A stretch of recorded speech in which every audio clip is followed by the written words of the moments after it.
Assalamualaikum warahmatullahi wabarakatuh.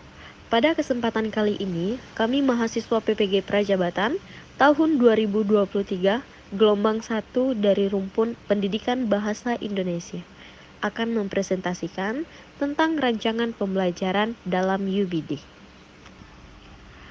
Materi kali ini disajikan oleh kelompok 5 yang beranggotakan 6 orang. Sebelumnya, saya akan memperkenalkan anggota kelompok terlebih dahulu. Saya Syarifah Umira sebagai moderator, Sisi Yusrita sebagai penyaji 1, Usa Putri Hardiman sebagai penyaji 2, Tiara Diana Putri sebagai penyaji 3, Yesika Afila sebagai penyaji 4, Wina Widya sebagai penyaji 5. Seperti yang kita pelajari bersama, terdapat 7 rancangan pembelajaran dalam UBD yang disingkat dengan Word to. W untuk Word and Why, H untuk Hook and Hold, E untuk Explore and Experience, Enable and Equip, R untuk Reflect, Rating, Revisi, E untuk Evaluate Work and Progress, T untuk Tailor and Personalize the Work, O untuk Organize for Optimal Effective. Kali ini, kami akan fokus pada aspek E, yaitu Evaluate Work and Progress. Baiklah, materi selanjutnya akan dibacakan oleh Sisi Yusrita. Kepada Sisi Yusrita, dipersilahkan.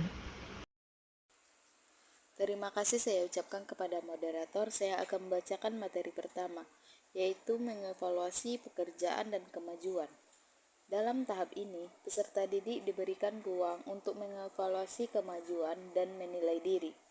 Peserta didik harus diizinkan untuk mengevaluasi pekerjaan yang telah mereka berikan kepada instruktur melalui penilaian diri yang diberikan melalui rubrik.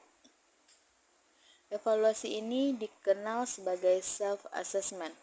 Menurut Sudaryono, penilaian diri adalah teknik penilaian di mana peserta didik diminta untuk menilai dirinya sendiri berkaitan dengan status, proses, dan tingkat pencapaian kompetensi yang dipelajari dalam mata pelajaran tertentu. Ini merupakan contoh rubrik penilaian diri yang dikemukakan oleh Ratna Wulan dan Rustiana pada tahun 2014. Hanya itu yang dapat saya sampaikan. Saya kembalikan kepada moderator. Terima kasih saya ucapkan kepada Sisi. Materi selanjutnya yang akan disampaikan oleh Husa Putri Hardiman. Kepada Husa dipersilahkan. Terima kasih kepada moderator. Di sini saya akan membahas mengenai teknik penilaian diri yang mana ada 3, yaitu yang pertama, penilaian kompetensi kognitif di kelas. Penilaian kompetensi kognitif di kelas misalnya, peserta didik diminta untuk menilai penguasaan pengetahuan dan keterampilan berpikirnya sebagai hasil belajar dari suatu mata pelajaran tertentu. Yang kedua ada penilaian kompetensi afektif. Penilaian kompetensi afektif misalnya, peserta didik diminta membuat tulisan yang memuat curahan perasaannya terhadap suatu objek tertentu. Yang ketiga ada penilaian kompetensi psikomotorik. Penilaian kompetensi psikomotorik misalnya, peserta didik diminta untuk menilai kecakapan atau keterampilan yang telah dikuasainya. Selanjutnya ada 3 pertanyaan tentang aspek evaluate. Yang pertama, bagaimana caranya peserta didik dibimbing dalam penilaian diri, evaluasi diri, dan penyesuaian. Yang kedua, bagaimana peserta didik akan terlibat dalam evaluasi diri akhir untuk mengidentifikasi diri, menetapkan tujuan masa depan, dan memiliki semangat belajar. Yang ketiga, bagaimana peserta didik akan dibantu untuk melihat dari apa yang telah mereka pelajari dan apa yang membutuhkan untuk penyempurnaan lebih lanjut. Mungkin pertanyaan tersebut akan dijawab oleh penyaji selanjutnya. Hanya itu yang dapat saya sampaikan. Saya kembalikan kepada moderator. Terima kasih kepada Usa. Materi selanjutnya yang akan dibacakan oleh Tiara Diana Putri. Kepada Tiara dipersilahkan. Terima kasih kepada moderator. Saya akan membahas tentang 3 pertanyaan tentang aspek evalut. Pertanyaan pertama, bagaimana cara peserta didik dibimbing dalam penilaian diri, evaluasi diri, dan penyesuaian?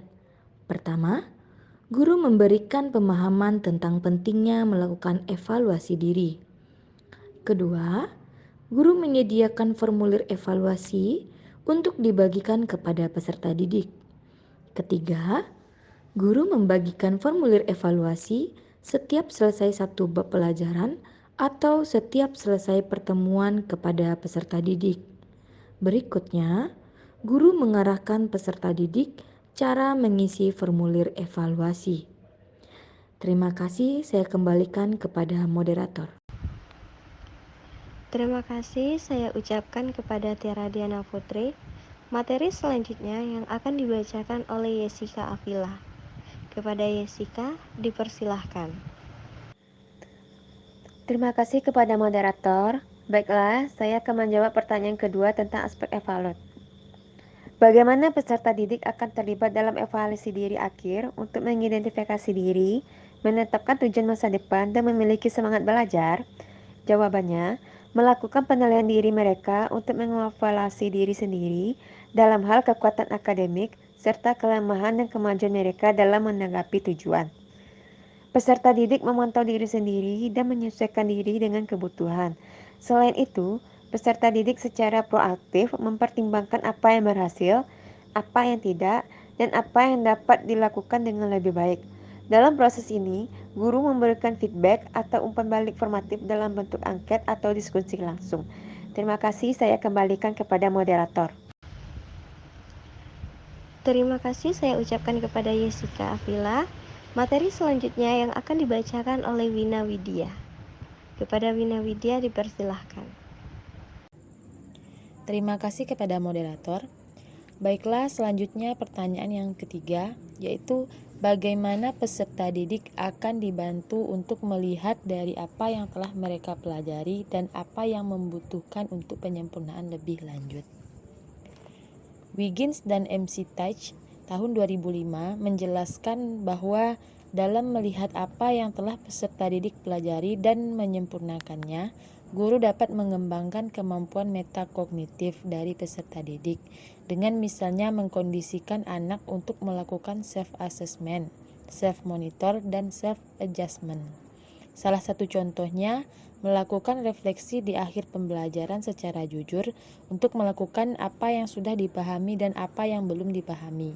Peserta didik akan dibantu untuk melihat dari apa yang telah dipelajari dan yang membutuhkan penyempurnaan setelah bersama-sama antara guru dan peserta didik yang bersangkutan menganalisis hasil dari pengisian formulir.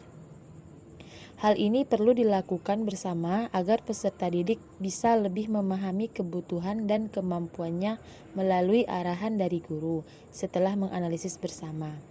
Maka guru dan peserta didik bisa bersama-sama melakukan penguatan dan penyempurnaan pada hal-hal yang dirasa perlu. Itulah penyampaian dari saya kembalikan kepada moderator. Terima kasih kepada Wina Widya. Baiklah, hanya sekian penampilan dari kelompok kami. Jika ada salah dan janggal, kami mohon maaf. Wabillahi taufiq wal hidayah.